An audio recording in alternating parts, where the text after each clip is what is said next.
Ibu. Terima kasih Doni. Nah, dari pembelajaran hari ini, siapa yang dapat menyimpulkan apa yang kita bahas hari ini? Terutama tradisi tabot. Ayo, siapa? Doni Bu, bisa. Silakan Doni. Ya.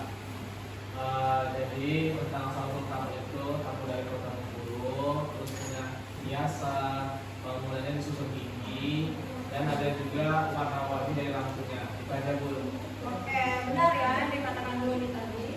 Jadi kita belajar tentang tes deskripsi. Khususnya kita akan deskripsikan sebuah bangunan tabot yang tadi dijelaskan sama Doni itu ciri-ciri dari bangunan tabot. Dan yang kita sudah kerjakan yang bedanya tadi adalah bentuk-bentuk dari nilai tradisi tabot. Oke? Oke.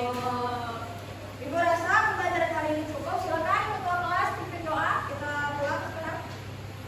Berdoa mulai. Bismillahirrahmanirrahim. Amin. Amin. Semoga pembelajaran